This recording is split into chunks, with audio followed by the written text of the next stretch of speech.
हाँ बिल्कुल। विगत 2 सालों से ये आंदोलन चल रहा है और हम लोग को अपेक्षा नहीं थी कि आंदोलन करते करते हम लोग को राजनीतिक विकल्प के रूप में इस राज्य में अपने आप को स्थापित करने का अवसर मिलेगा।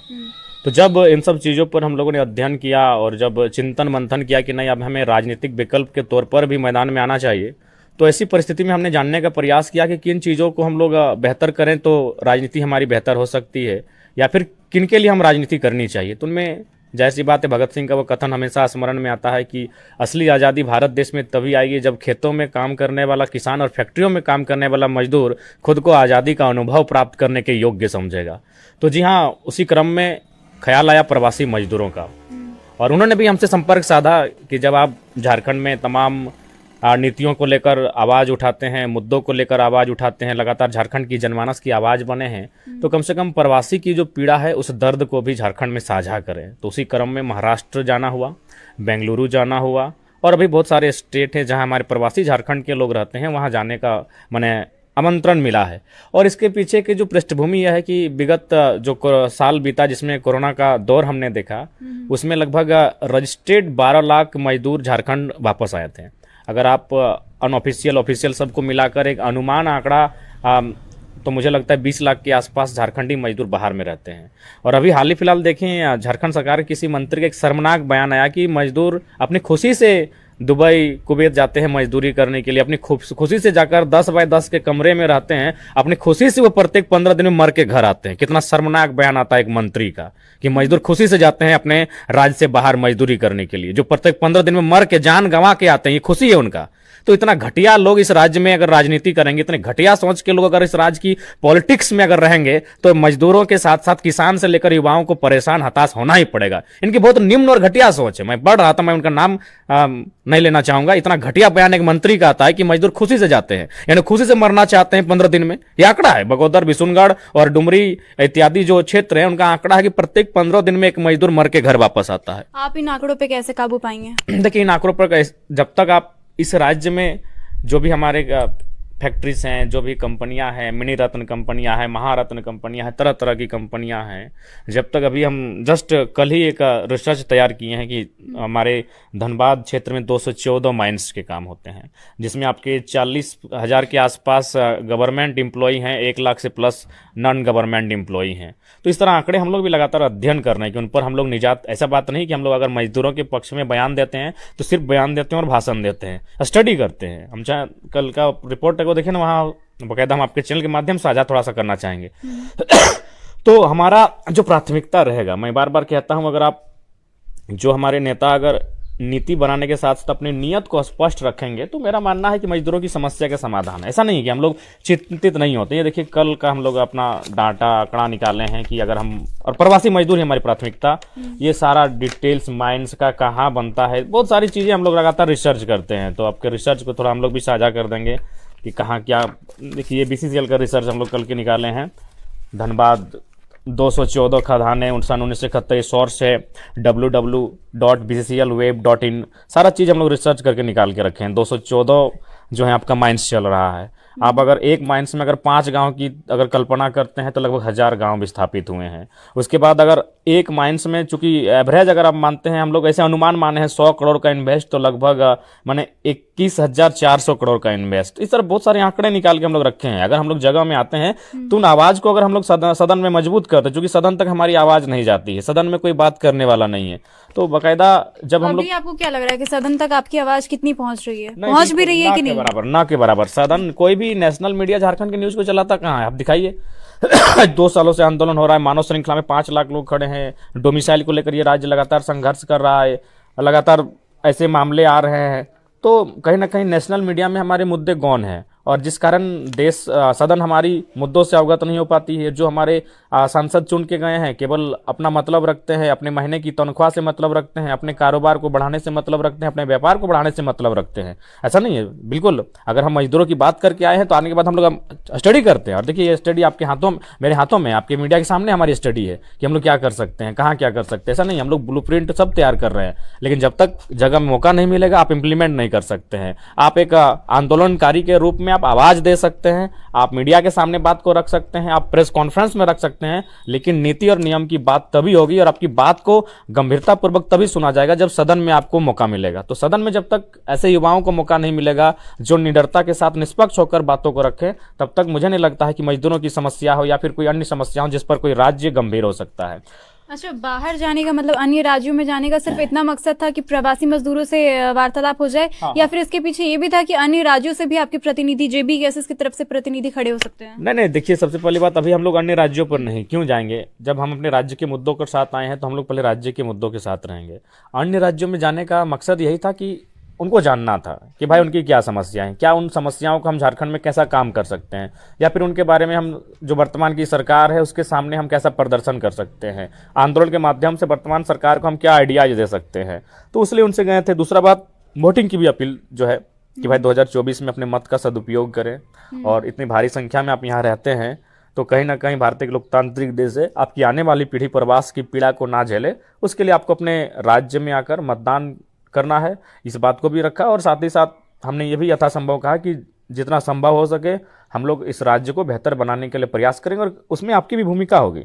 अगर हम मजदूरों के लिए नीति की बात करेंगे तो जो मजदूर के यूनियंस चल रहे हैं उनसे आइडियाज लेंगे। अगर हम स्टूडेंट्स की बात करेंगे तो जो स्टूडेंट्स हैं उनसे आइडियाज लेंगे। आइडियाज लेने में किसी समय कोई आपत्ति नहीं है। अच्छा, इतने सारे आपने सभाएं कर चुकी है, अब अन्य राज्यों में भी जाकर के कर चुके हैं, तो आप वोटिंग को लेकर के आप झारखंड की जनता को कितना जागरूक कर पाए? क्योंकि आपने ही कहा था कि अभी तक झारखंड की जनता उतना एजुकेटेड नहीं है वोटिंग को लेकर के, तो आप कितना कर पाए अभी तक?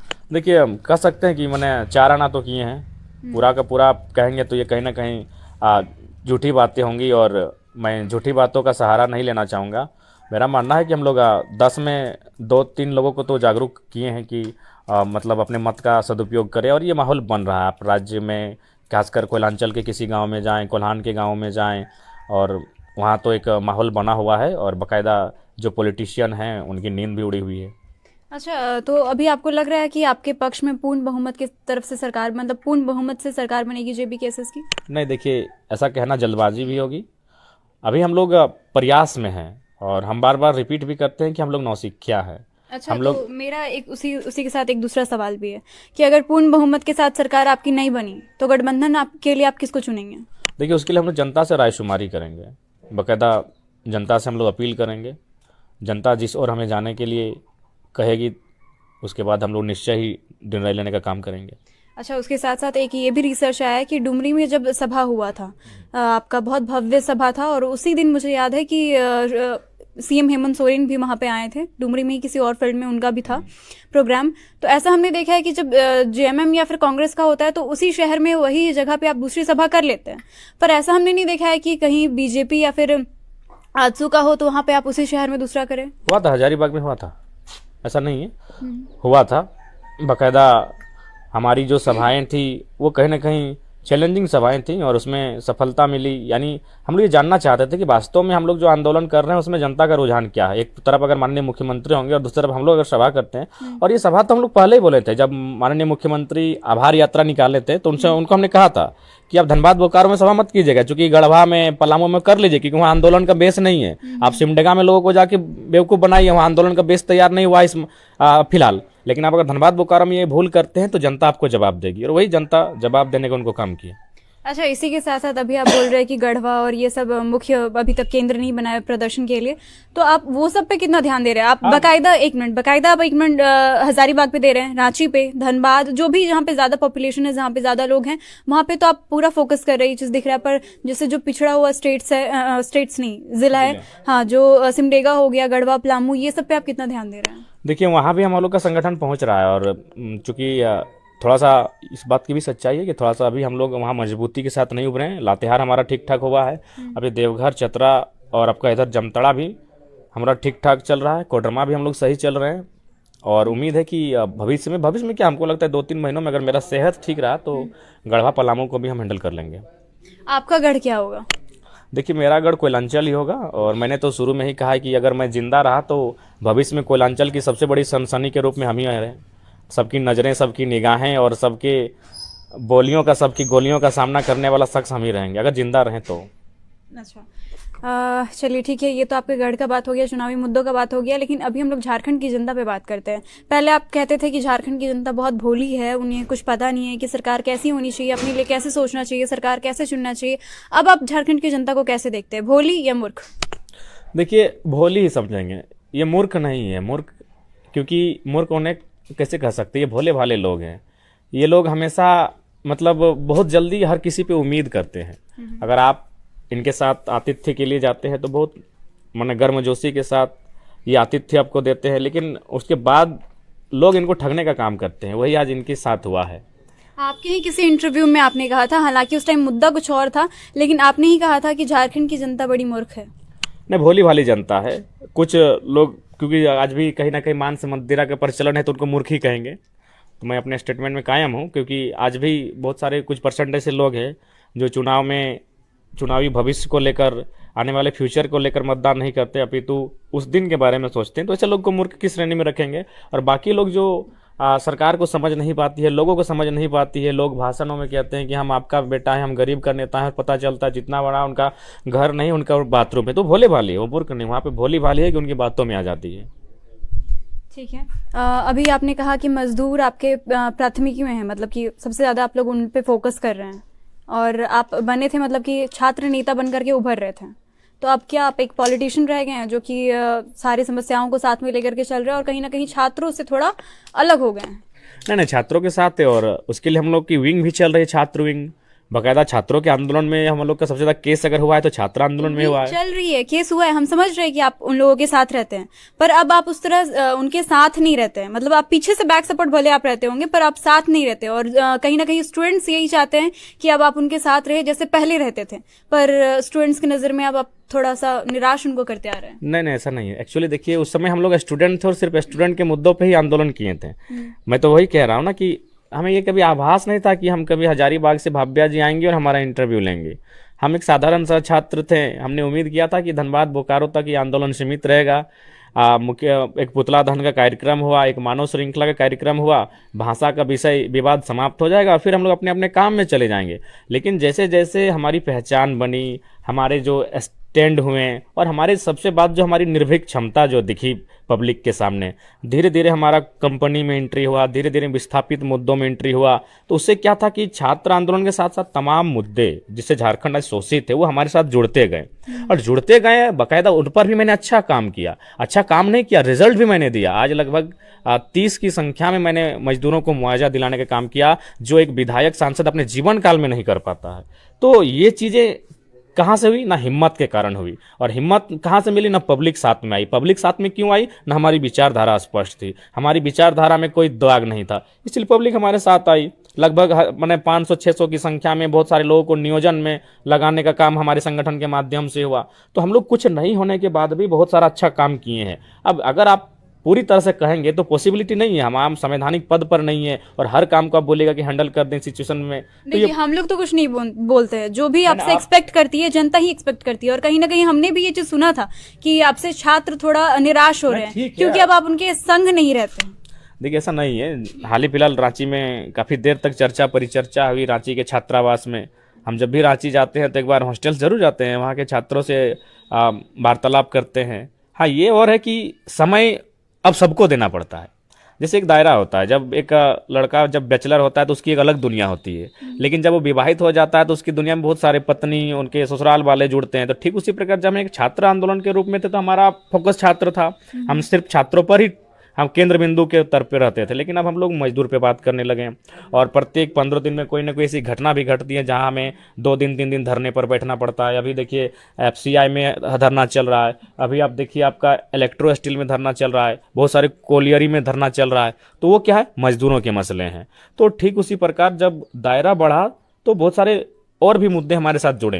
तो जब मुद्दे बहुत सारे जुड़े तो जाहिर सी बात जो मेरा पहला मुद्दा था उसी का ना समय यहाँ गया, तो वो चीज़ें आई हैं। लेकिन ऐसा नहीं है, उस मुद्दे के साथ भी हम लोग हैं। अच्छा, अभी JSSC सीजल का डेट पोस्टपोन हुआ है, और एक धांधली का आप सुने भी होंगे, धांधली का जो पूरा मैटर उठा था, आप उस बारे में छात्रों को क्या संदेश देना चाहेंगे? क्योंकि बहुत उम्मीद लगा कर वो लोग बैठे थे कि एक मैसेज आपके जरिए जरूर आएगा। आप अभी क्या देना चाहेंगे? हाँ बिल्कुल, हम लोग उनके साथ है। आंदोलन की रूपरेखा की तैयारी करें, और जहाँ जो परिणाम होगा हम लोग पीछे नहीं हटेंगे। आपने एक लाइन कहा था कि हारी हुई टीम के कैप्टन बनने से अच्छा है कि जीती हुई टीम के 15th प्लेयर बने। इससे आपका क्या तात्पर्य है?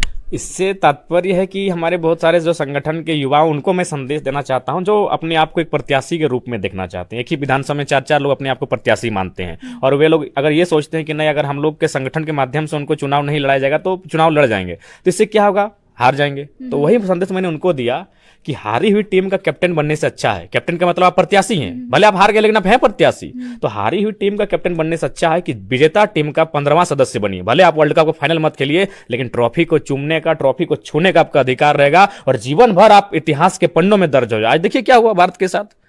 आज रोहित शर्मा कितना अच्छा खेले, बिल्कुल नो डाउट, लेकिन था कौन, हारी हुई टीम का कैप्टन। तो इसीलिए हम चाहेंगे हारी हुई टीम का कैप्टन बनने से अच्छा है आप मार्क स्टोनिस बन के बेंच में रहिए और ऑस्ट्रेलिया टीम के साइड में रहिए, विजेता टीम का कप्तान बनिए। वही मैं संदेश अपने उन युवाओं को देना चाहता हूं जो मतलब अपने आप को एज ए प्रत्याशी के रूप में 4-5 को एक ही विधानसभा में प्रोजेक्ट करते हैं। देखिए हार जाइएगा तो फिर यही 4 साल बाद क्रिकेट में इंतजार करना पड़ता है, और पॉलिटिक्स में 5 साल का इंतजार करना पड़ेगा।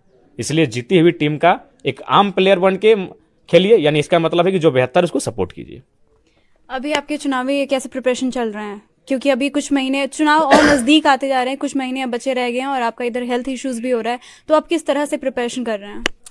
हाँ देखिए, अब थोड़ा सा बहुत कठिन परिस्थिति में है, और हेल्थ का तो असुविधा है, और चुनाव को लेकर कहीं ना कहीं लोकसभा में हम लोग प्लानिंग जो किए थे वो थोड़ा सा हम लोग का वीक दिख रहा है। वीक इसलिए दिख रहा है कि मेरा हेल्थ इशू, और फिलहाल इस आंदोलन में कहीं ना कहीं केंद्र का बिंदु हम रहे हैं।